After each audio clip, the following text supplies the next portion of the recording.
Hello guys, welcome to my channel Shri SSN world.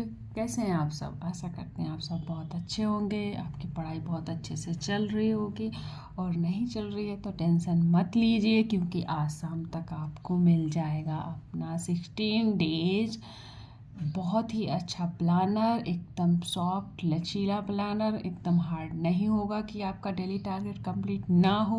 बहुत ही easily आपका daily target complete होगा। So guys, अब आप लोग तैयार हो जाइए अपने प्लानर के लिए। आज शाम को आपको अपना प्लानर मिल जाएगा। सो प्लीज़ चैनल को लाइक करें, सब्सक्राइब करें एंड शेयर करें, जो भी आपके रिलेटिव DSSB एग्ज़ाम की प्रिपरेशन कर रहे हैं। और आपको पता है self study is the best study. तो गाइस, जो हमारे एग्ज़ाम की एक डिमांड होती है, पहली डिमांड, जिसे हम सब भूल जाते हैं या फिर जिसे हम मेहनत से नहीं पढ़ना चाहते हैं, वो है हमारा NCERT रीडिंग, जिसको मैंने ईजी किया है। ईजी ऐसे किया है कि मैं बुक रीडिंग करती हूँ, और वो बुक रीडिंग आप ईयरफोन लगा के काम करते करते भी सुन सकती हैं। तो इससे बेनिफिट क्या होगा? इससे बेनिफिट ये होगा कि अगर आप एक बार अपनी बुक रीड कर लेते हैं, देन सेकंड टाइम आप ईयरफोन लगा के मेरी वीडियो से आप ये NCERT रीड कर सकते हैं। सुनने से हमारी माइंड में चीज़ें रह जाती हैं। तो ये वीडियो, ये रीडिंग सिर्फ सबके लिए है। जिसे अच्छी लग रही हो वीडियो वो भी पढ़ सकता है। बाकी जो वर्किंग है उनके लिए बहुत ही बेनिफिशियल होगी, बहुत ही इससे लाभ होगा, क्योंकि वो अपना काम करते करते और अपनी NCERT रीडिंग कर सकते हैं। तो गाइस, आज आप सब तैयार हैं ना आज अपना प्लानर लेने के लिए? 16 डेज प्लानर बेस्ट स्ट्रेटजी के साथ है, और डेली टारगेट आपको मिलेगा टेलीग्राम चैनल पर। सो प्लीज़, लिंक आपको डिस्क्रिप्शन बॉक्स में है। तो टेलीग्राम चैनल को ज्वाइन कर लीजिए और डेली टारगेट लीजिए और साथ साथ पढ़ाई कीजिए। तो अब हम स्टार्ट करते हैं आज अपना NCERT 6 क्लास की ज्योग्राफी चैप्टर 2। तो लेट्स स्टार्ट।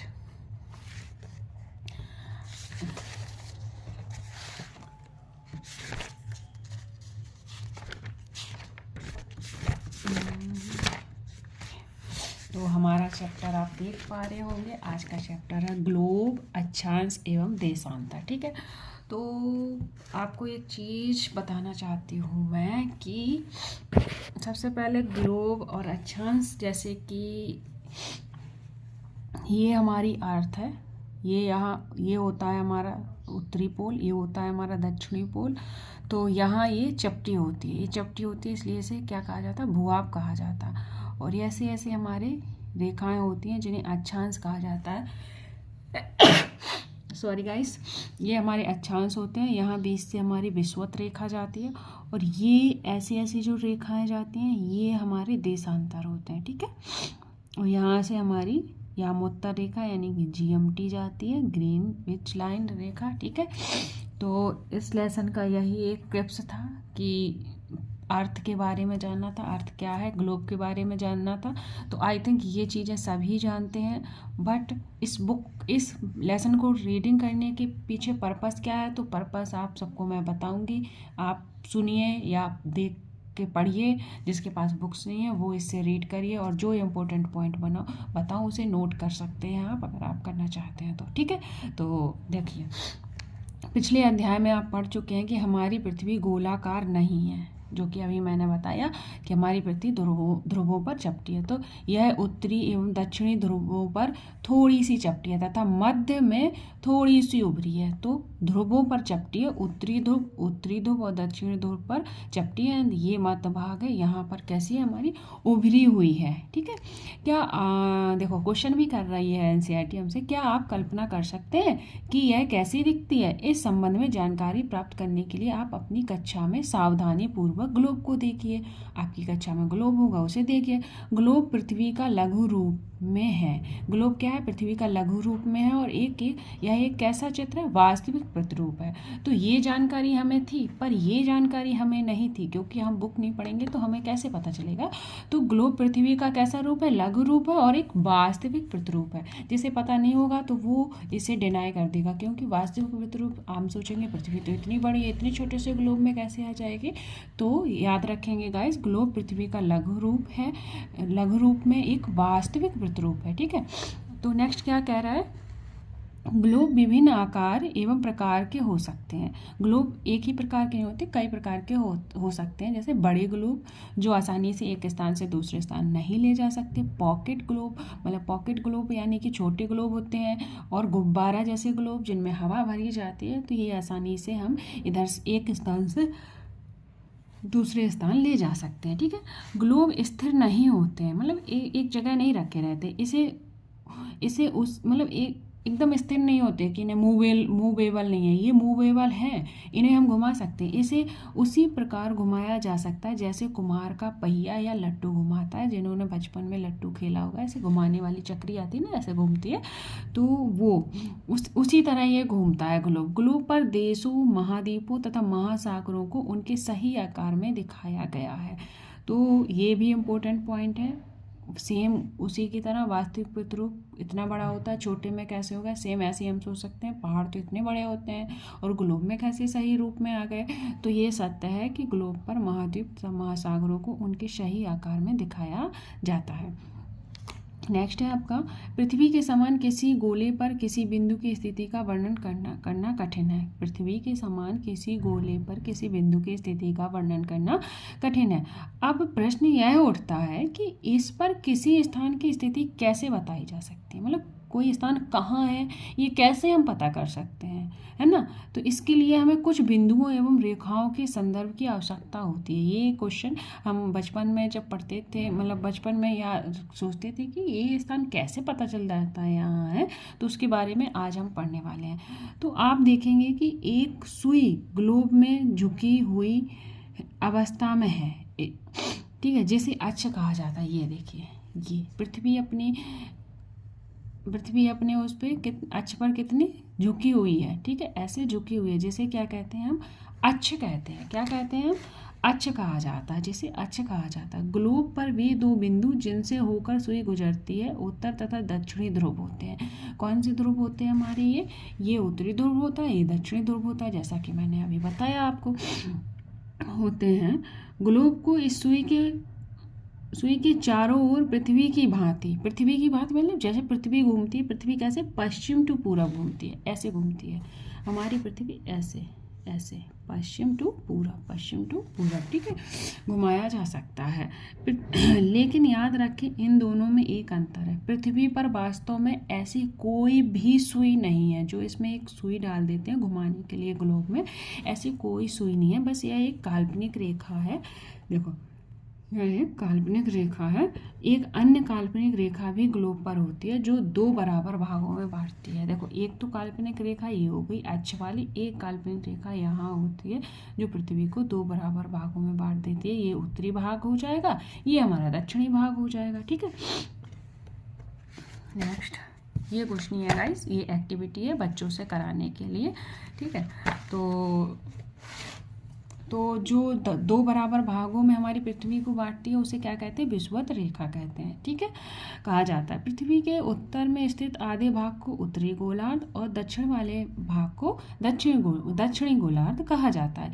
ये दोनों बराबर के आधे भाग होते हैं। इस प्रकार विषुवत वृत्त पृथ्वी पर एक काल्पनिक वृत्त बनाती है। विषुवत रेखा, ये देखिए गाइस, आप देख पा रहे होंगे, ये है विषुवत रेखा, डॉट डॉट डॉट डॉट, ये एक काल्पनिक रेखा है, ठीक है।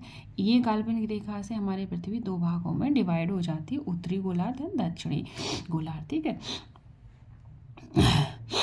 तो ये क्या है? काल्पनिक वृत्त बनाती है। ये वाली रेखाएं हमारी वृत्ताकार होती हैं, गोलाकार होती हैं, देख पा रहे हैं आप, ये, ठीक है। यह पृथ्वी पर विभिन्न स्थानों की स्थिति बताने का सबसे महत्वपूर्ण संदर्भ बिंदु है। विषुवत वृत्त से ध्रुवों तथा स्थिति सभी समानांतर वृत्तों को अक्षांश समानांतर रेखा कहा जाता है। अक्षांशों को अंश से मापा जाता है, यानी कि ये सारी रेखाओं को किससे मापा जाता है? अंशों से मापा जाता है, ठीक है। और ये वृत्ताकार होता है, ये मैं आपको बता चुकी हूँ। विषुवत वृत्त शून्य अंश अक्षांश को दर्शाती है। जो विषुवत रेखा होती है वो 0 डिग्री की होती है, 0 डिग्री की होती है, यानी कि 0 अंश की होती है ये वाली रेखा, ठीक है। और चूंकि विषुवत वृत्त से दोनों तरफ ध्रुवों के बीच की दूरी पृथ्वी के चारों ओर वृत्त का 1/4 है, अतः इसका माप होगा 360 डिग्री अंश, यानी कि 1/4 या 90 अंश। इस प्रकार 90 अंश उत्तरी गोलार्ध है और 90 अंश ही हमारा दक्षिणी गोलार्ध है। तो क्या है ये विषुवत रेखा है। तो ये पूरी पृथ्वी हमारा कितना है? 360 डिग्री की है। और जब इसको डिवाइड कर देंगे तो 90 डिग्री उत्तरी हो जाएगा और 90 डिग्री हमारा दक्षिणी अक्षांश हो जाएगा, दक्षिणी ध्रुव हो जाएगा, ठीक है। तो इस प्रकार विषुवत वृत्त के उत्तरी सभी समानांतर रेखाओं को उत्तरी अक्षांश कहा जाता है और विषुवत वृत्त के दक्षिणी में स्थित सभी समानांतर रेखाओं को दक्षिणी अक्षांश कहा जाता है। इसलिए प्रत्येक अक्षांश के मान के साथ उसकी दिशा यानी उत्तर दक्षिण भी लिखा जाता है। सामान्यतः उत्तर को ऊ से और दक्षिण को दा से हम व्यक्त करते हैं। उदाहरण के लिए महाराष्ट्र में चंद्रपुर एवं ब्राजील दक्षिण अमेरिका में बेलो हॉरिजोंटे दोनों एक ही अक्षांश पर हैं, मतलब 20 डिग्री अक्षांश पर हैं दोनों। क्या? महाराष्ट्र में चंद्रपुर और ब्राजील दक्षिण अमेरिका में बेलो हॉरिजोंटे। तो अब हम कैसे पता लगाएं कि कौन सा 20 अक्षांश पे है? लेकिन चंद्रपुर विषुवत वृत्त के 20 डिग्री उत्तरी अक्षांश पे है और ये हॉरिजोंटे कहाँ है हमारा? 20 डिग्री दक्षिणी अक्षांश पर। तो यहाँ 20 डिग्री जो ऊपर उत्तरी में होगा वो हमारा महाराष्ट्र का वो होगा स्टेट, और यहाँ पे हमारा हॉरिजोंटे होगा दक्षिण में, ठीक है। इसलिए ये हमारी अक्षांश काम आते हैं। किसके काम आते हैं अक्षांश? हमें स्थान पता करने के लिए। इसलिए हम कहते हैं कि चंद्रपुर 20 डिग्री उत्तरी अक्षांश पर और बेलो हॉरिजोंटे 20 डिग्री दक्षिणी अक्षांश पर स्थित है। चित्र को 2 पॉइंट से स्पष्ट कीजिए। जैसे जैसे हम विषुवत वृत्त से दूर जाते हैं अक्षांश का आकार घटता जाता है। तो देखिए ये विषुवत वृत्त है, ऐसे पूरा पीछे तक ऐसे जैसे ये वाला गोल गोल है ऐसे। तो वो कह रहा है जैसे जैसे हम विषुवत रेखा से दूर जाते हैं, ध्रुवों की ओर जाते हैं, हमारा विषुवत वृत्त छोटा होता जाता है, ठीक है। ये बात ध्यान रखेंगे। कब आकार घटता है? विषुवत वृत्त से ध्रुवों की ओर जाने पर अक्षांशों का आकार घटता है, ठीक है। महत्वपूर्ण अक्षांश समानांतर रेखा। विषुवत वृत्त 0 डिग्री, उत्तरी ध्रुव 90 डिग्री और तथा दक्षिणी ध्रुव भी 90 डिग्री होता है, ठीक है। अब ये चीज़ें तो हो गई, लेकिन इनके अतिरिक्त 4 महत्वपूर्ण अक्षांश रेखाएं और भी हैं। वो कौन कौन सी हैं? देखिए ये हैं, मैं इसमें आपको फिगर में बता देती हूँ कौन कौन सी हैं, ठीक है। तो देखिए सबसे पहले तो ये हमारी विषुवत रेखा हो गई 0 डिग्री, ठीक है। देन उत्तर में कर्क रेखा है हमारी 23.5 डिग्री उत्तरी अक्षांश, मकर रेखा 23.5 डिग्री दक्षिणी अक्षांश। देन ये उत्तरी ध्रुव व्रत 66.5 डिग्री उत्तर में है और दक्षिणी ध्रुव व्रत हमारा 66.5 डिग्री दक्षिण में है।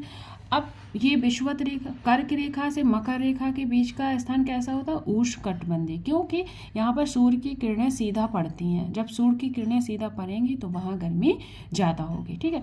फिर ऊपर आइए, मकर रेखा से दक्षिणी ध्रुव व्रत के बीच में दक्षिणी शीतोष्ण और यहाँ पर उत्तरी शीतोष्ण होता है, उत्तरी शीतोष्ण कटिबंध होता है। तो यहाँ पर सूर्य की रेखा सीधी पड़ती है पर यहाँ पर तिरछी पड़ती है, इसलिए यहाँ पर शीतोष्ण स्थान हो जाता है। और यहाँ पर उत्तरी शीत कटिबंधी, यहाँ पर धूप की बिल्कुल ही कम किरणें आती हैं या फिर आती नहीं, तो यहाँ पर बहुत ज़्यादा सर्दी होती है पोल पे।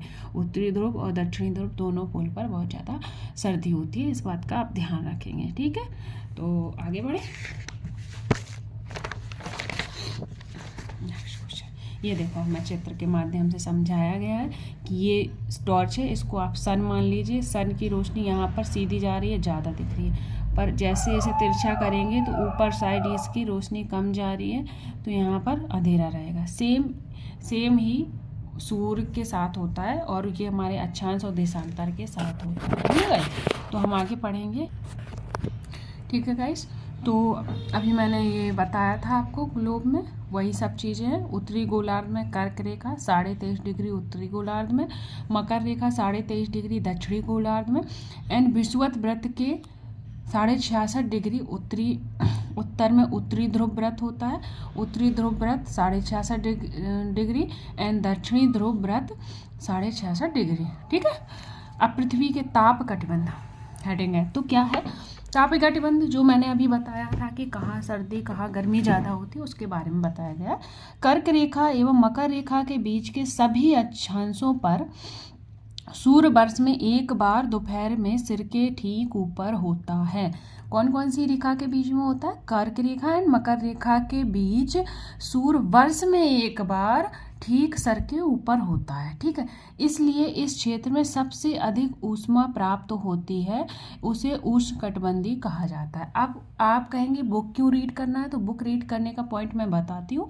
हमने अभी बताया कि यहाँ पर धूप ज़्यादा पड़ती है, इसलिए गर्मी ज़्यादा होती है एंड इसको उष्णकटिबंधीय क्षेत्र कहते हैं। पर ये पॉइंट हमें नहीं पता था कि कर्क रेखा और मकर रेखा के सूर्य की किरणें सीधी पड़ती हैं, पर ये सूर्य वर्ष में एक बार सिर के ठीक ऊपर होता है। हम कहेंगे वर्ष में एक बार होता है तो फिर इतनी गर्मी क्यों होती है? तो ये पॉइंट ध्यान रखना है कि सूर्य वर्ष में एक बार हमारे दोपहर में सिर के ठीक ऊपर होता है, वो भी कर्क रेखा एंड मकर रेखा के बीच में। ठीक है गाइस, नेक्स्ट पढ़ेंगे। कर्क रेखा तथा मकर रेखा के बाद किसी भी अक्षांश पर दोपहर का सूर्य कभी भी सिर के ऊपर नहीं होता है। ठीक है, ओनली कर्क रेखा और मकर रेखा के बीच ही होता है। ठीक है, और ध्रुव की तरफ सूर्य की किरणें तिरछी होती जाती हैं। जो ध्रुव होता है हमारा, ये मैंने यहाँ बताया था उत्तरी ध्रुव और दक्षिणी ध्रुव, तो यहाँ पर सूर्य की किरणें हमारी ऐसे तिरछी पड़ती जाती हैं। तो वहाँ पर हमारा जब धूप ही नहीं पहुंचेगी तो सर्दी होगी। ठीक है, तो इस प्रकार उत्तरी गोलार्ध में कर्क रेखा एवं उत्तरी ध्रुव व्रत तथा दक्षिणी गोलार्ध में मकर रेखा एवं दक्षिणी ध्रुव व्रत के बीच वाले क्षेत्र का तापमान मध्यम रहता है, इसलिए इसे शीतोष्ण कटिबंध कहा जाता है। ओके, उत्तरी गोलार्ध में उत्तरी ध्रुव व्रत एवं उत्तरी ध्रुव तथा दक्षिणी गोलार्ध में दक्षिणी ध्रुव व्रत एक दक्षिणी ध्रुव के बीच के क्षेत्र में ठंड बहुत होती है, क्योंकि यहाँ सूर्य क्षितिज से ज़्यादा ऊपर नहीं आ पाता है, इसलिए ये शीत कटिबंधीय कहलाते हैं। यहाँ पर सूर्य नहीं पहुँच पाता है, इसलिए यहाँ पर बहुत सर्दी होती है, इसलिए ये शीत कटिबंधीय कहलाते हैं। अब हमने एक रेखा के बारे में बताया था, वहाँ पे मैंने दो रेखा के बारे में स्टार्टिंग में बात की थी, हमारे अक्षांश और देशांतर। तो हमने अक्षांश के बारे में पढ़ लिया। क्या पढ़ लिया? अक्षांश हमारे सर्कल में होते हैं, विषुवत रेखा होती है, विषुवत रेखा से ध्रुवों की ओर जाने पर हमारे अक्षांश का सर्कल वृत्त कम होता जाता है, यानी कि हमारी रेखाएं छोटी होती जाती हैं। ठीक है, अब हम देशांतर के बारे में पढ़ेंगे कि देशांतर आखिर क्यों इम्पोर्टेंट है, क्यों जरूरी है। जब अक्षांश रेखाएं हैं तो देशांतर की क्या ज़रूरत है, तो हम देखेंगे। किसी स्थान की स्थिति को बताने के लिए उस स्थान के अक्षांश के अतिरिक्त कुछ और जानकारियों की आवश्यकता भी होती है। आप देख सकते हैं कि प्रशांत महासागर में स्थित टोंगा द्वीप एवं हिंद महासागर में स्थित मॉरिशस द्वीप एक अक्षांश 20 डिग्री दक्षिण पर स्थित है। अब देखना, यहाँ पर दोनों ही स्थान कहाँ पर स्थित हैं? 20 डिग्री दक्षिण पर। वहाँ पे क्या था, एक 20 डिग्री उत्तर में था, एक 20 डिग्री दक्षिण में था, तो हमने अपने अक्षांश रेखाओं से बता दिया था। बट यहाँ पर दोनों ही 20 डिग्री दक्षिण पे है, तो उसके लिए हमें देशांतर रेखाओं की ज़रूरत पड़ेगी। और गाइस, आपको ना ये प्रशांत महासागर में कौन सा द्वीप है? टोंगा द्वीप। द्वीप बहुत सारे आपको पता होंगे, पर ये टोंगा द्वीप इम्पोर्टेंट है क्योंकि ये NCERT में लिखा हुआ है।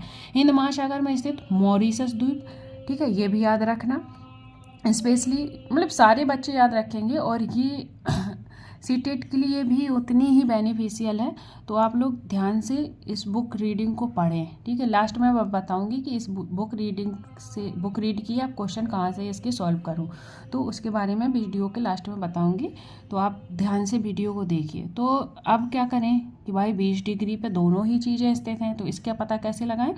तो उनकी सही स्थिति जानने के लिए यह पता करना होगा कि उत्तरी ध्रुव को दक्षिणी ध्रुव से जोड़ने वाली संदर्भ रेखा से पूर्व या पश्चिम की ओर इन स्थानों की दूरी कितनी है। इस संदर्भ में रेखाओं को देशांतरी यामोत्तर रेखा कहते हैं। यानी कि क्या कह रहा है कि उत्तरी ध्रुव को दक्षिणी ध्रुव से जोड़ने वाली संदर्भ रेखाएं, यानी कि जो उत्तरी ध्रुव से दक्षिणी ध्रुव को जोड़ने वाली, ऐसे वाटरमेलन देखा ना, ऐसे ऐसे ये एक दूसरे को ऐसे जोड़ती हैं रेखाएं।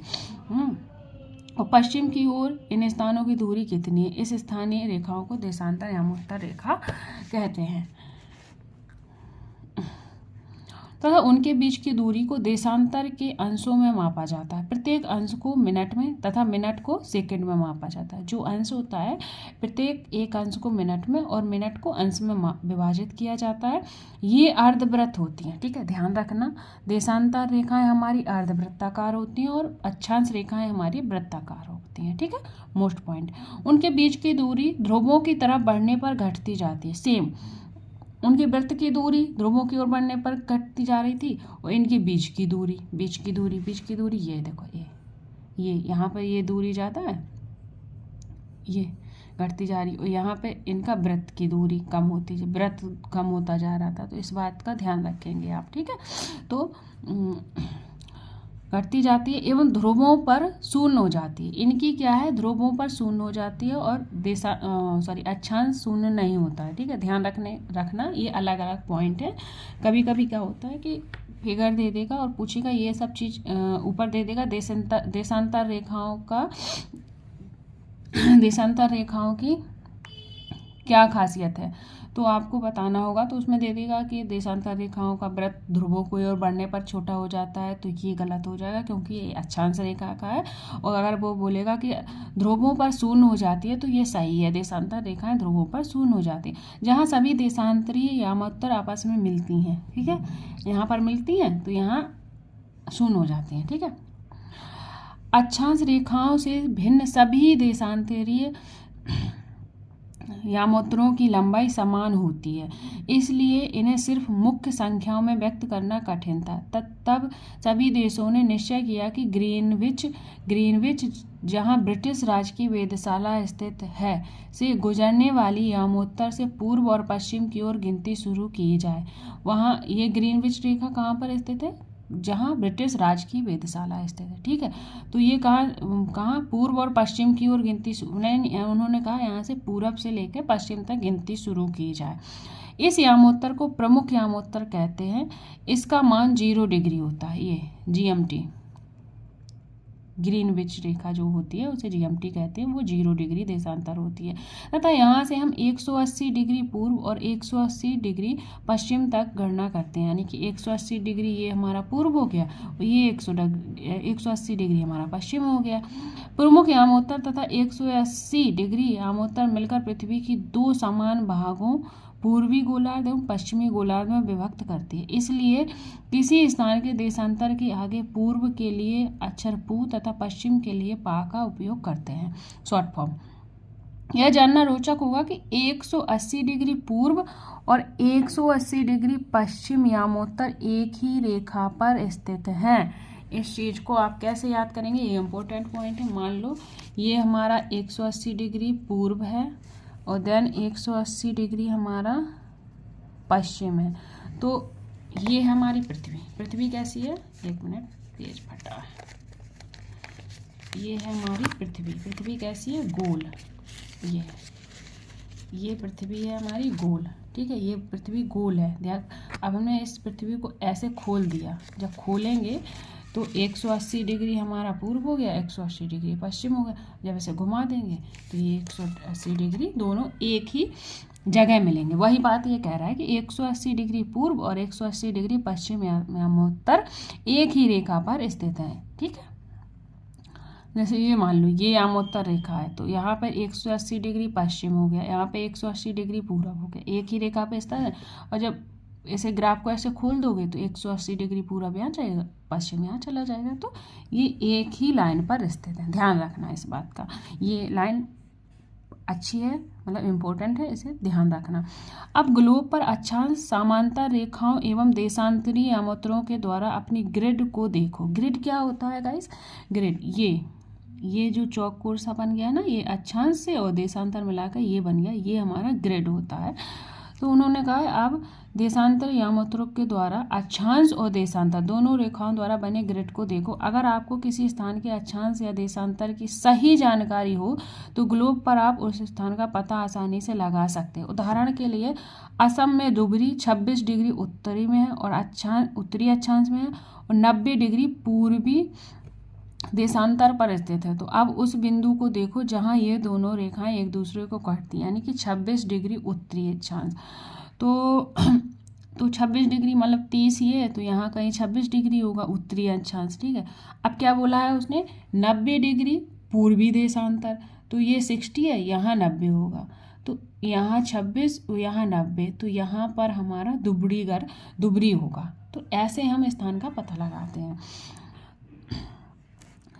अब इसको समझने के लिए ये एक्टिविटी दी है जो मैं यहाँ आपको ग्राफ के माध्यम से समझा देती हूँ। ये है, देखो ये एक्टिविटी दी थी कि उन्होंने कहा था कि अक्षांशों को का, खा, गा, घा, अंगा में दर्शाइए। दिख नहीं रहा है आपको, हाँ। अक्षांश रेखाओं को का, खा, गा, घा, अंगा में दर्शाइए एंड देशांतर को 1 2 3 4 में दर्शाइए।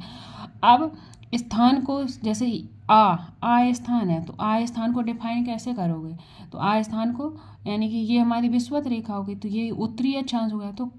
तो आ मतलब आ कहाँ है, खा उत्तरी अक्षांश पर, ये खा उत्तरी अक्षांश पर और 1 डिग्री पूर्वी अक्षांश पर स्थित है। ऐसे पता लगाना है, ठीक है। देशांतर और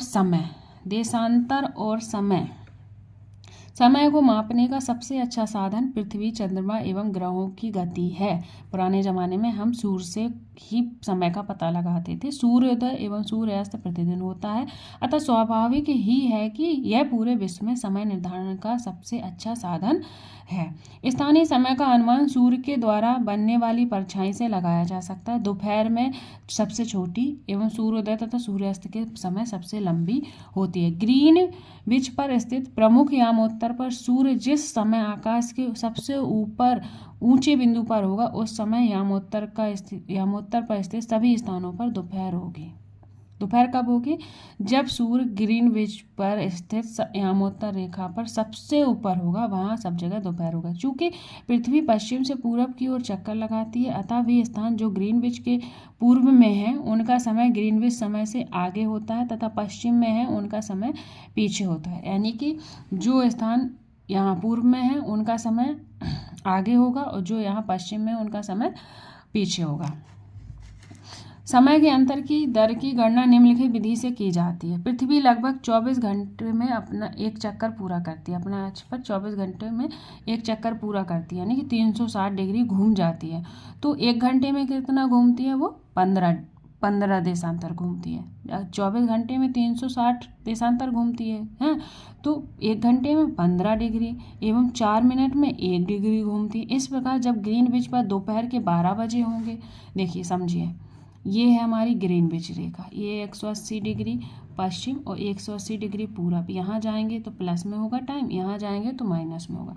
तो यहाँ पर 12 बज रहे हैं, ठीक है, यहाँ बज रहे हैं 12। यही बोला है कि ग्रीनविच में दोपहर के 12 बजे हैं। तो ग्रीनविच से 15 डिग्री पूर्व का समय क्या होगा, यहाँ पर 15 डिग्री चलेंगे तो कितना समय होगा, तो 1 डिग्री को पार करने में हमें 4 मिनट का समय लगता है। कितना लगता है, 4 मिनट का। तो 15 डिग्री को पार करने में 4 से डिवाइड कर देंगे, 15 चौको 60, तो 60 मतलब 60 मिनट यानी कि 1 घंटा। तो यहाँ पर 12 बजा है ग्रीनविच में, तो यहाँ 15 डिग्री पूर्व में 1 बजा होगा, ठीक है। अगर पश्चिम का पूछ दे तो 1 घंटा माइनस हो जाएगा, ये यहाँ प्लस होगा, यहाँ पश्चिम में जाने पर माइनस होगा। तो 12 का क्या हो जाएगा, हमारा 11 हो जाएगा, 11 हो जाएगा 12 का, ठीक है। ये सेम 1 घंटा आगे अर्थात दोपहर का 1 बजा होगा, लेकिन ग्रीनविच से 15 डिग्री पश्चिम पे जाने पर 1 घंटा पीछे हो जाएंगे, तो हमारा क्या बच जाएगा, 11 बज जाएगा। उस समय 180 पर मध्य रात्रि होगी। 12 बजे ग्रीनविच पर दोपहर के 12 बजे होंगे और उस समय 180 डिग्री पर क्या होगी, मध्य रात्रि होगी, ठीक है। किसी भी स्थान पर जब सूर्य आकाश में अपने उच्चतम बिंदु पर होता है तो दोपहर में उस समय घड़ी में दिन के 12 बजते हैं। इस प्रकार घड़ी द्वारा दिखाया गया समय उस स्थान का स्थानीय समय होगा। मतलब जहाँ 12 बज रहे हैं तो उस स्थान का वो दोपहर के 12 12 बजे, तो उस स्थान का वो स्थानीय समय होगा। आप देख सकते हैं कि दिए गए देशांतर यामोत्तरों पर सभी स्थानों का स्थानीय समय समान है। अब एक चीज़ और समझाना चाहती हूँ गाइस, कि जैसे 1 डिग्री तो 4 मिनट में पार करता है, और हाफ डिग्री 2 मिनट में पार करेगा। कितने मिनट में? 2 मिनट में। अगर ये पूछता है कि यहाँ पर 12 बजे हैं, तो यहाँ 17 डिग्री देशांतर पर कितना टाइम होगा, तो कैसे पता लगाओगे? 15 चौको 60, 1 घंटा, यानी कि 60 मिनट ये हो गया। बचे दो देशांतर बचे, तो 4 का गुणा 2 में कर देंगे, तो डिवाइड करेंगे, तो 4 दूनी 8, तो 8 मिनट और, तो 1 घंटा 8 मिनट। तो यहाँ आएंगे, माइनस करना है, तो 10:52 मिनट इतना टाइम होगा। ठीक है, तो ऐसे निकालना है। अगर और इसे डिटेल में समझना है तो कमेंट कर देना, मैं एक वीडियो में छोटा सा वीडियो बना के अच्छे से सारे क्वेश्चन सॉल्व करवा दूंगी इसके। ठीक है, अब हम मानक समय क्यों मानते हैं बताइए, इस बारे में पता करना है हमें।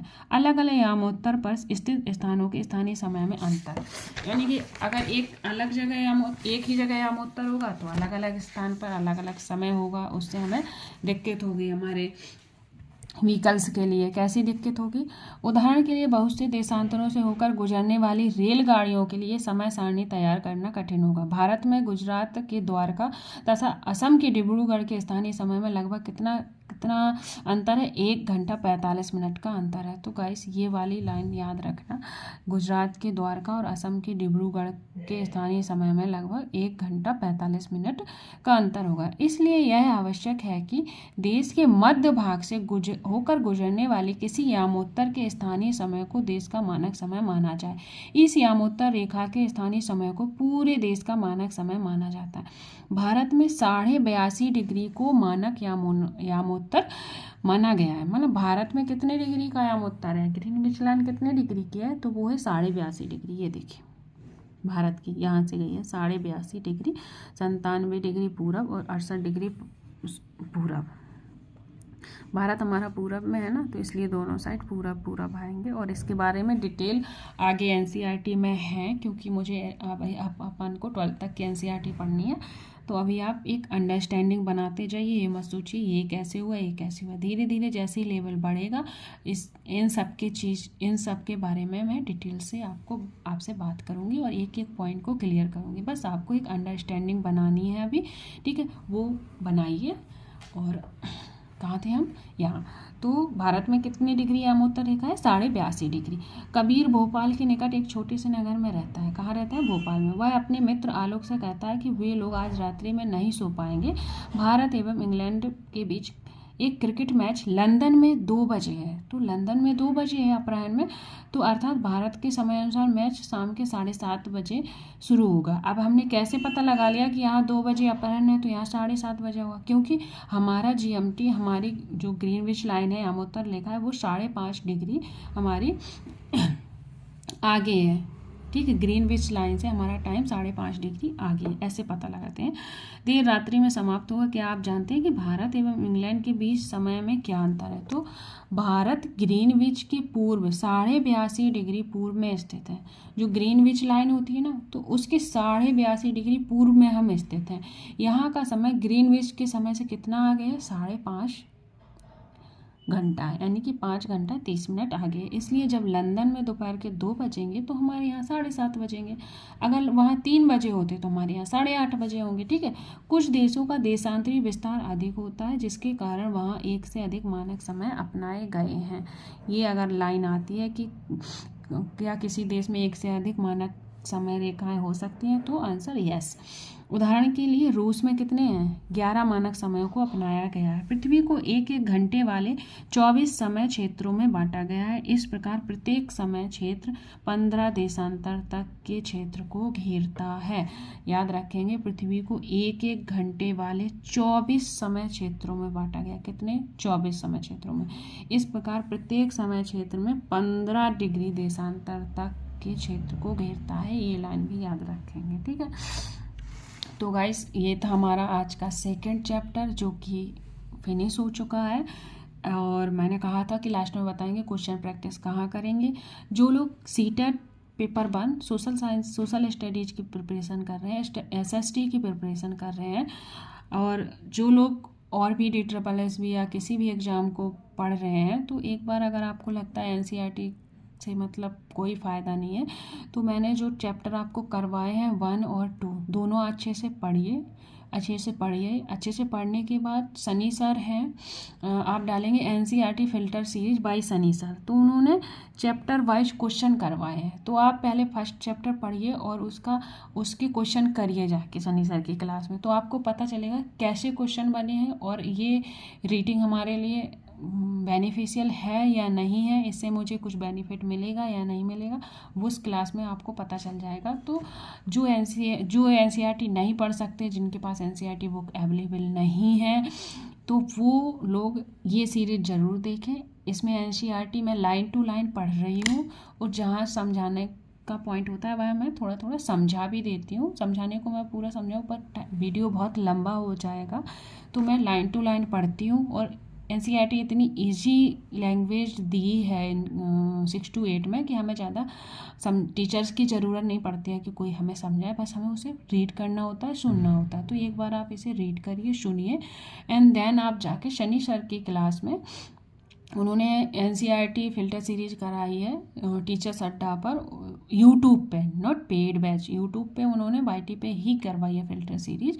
आप उसके क्वेश्चन सॉल्व करिए। इवन आप ज़्यादा नहीं करना चाहते तो फर्स्ट लेसन रीड करिए, जो मैंने फर्स्ट लेसन की वीडियो बनाकर ऑलरेडी अपलोड कर दी है यूट्यूब चैनल पर, तो आप वहाँ जाकर देख सकते हैं। और NCERT के सारे PDF मैंने टेलीग्राम चैनल पर डाल दिए हैं, और लिंक हमारे वीडियो के डिस्क्रिप्शन बॉक्स पे होगा, तो आप प्लीज़ वहाँ से जाकर टेलीग्राम ग्रुप ज्वाइन कर लीजिए, क्योंकि कल से हमारा डेली टारगेट शुरू हो जाएगा और हमारी डेली टारगेट पढ़ाई चालू हो जाएगी। देन टारगेट वीडियो आपको शाम तक मिल जाएगा। So please like share and subscribe करें, और मुझे फीडबैक ज़रूर दें अपना कमेंट बॉक्स में कि आपको ये सीरीज कैसे लग रही है, इसमें क्या हम इम्प्रूवमेंट करें, या फिर आपको और अच्छे से एक्सप्लेन करें। आपको टाइम की टेंशन नहीं है तो मैं और अच्छे से एक्सप्लेन कर सकती हूँ, और मैं टाइम की वजह से ही ओनली बुक रीडिंग कर देती हूँ। जो पॉइंट मुझे थोड़ा कन्फ्यूजिंग सा लगता है उसे मैं क्लियर करने की कोशिश करती हूँ। And guys, thank you so much and take care, bye bye.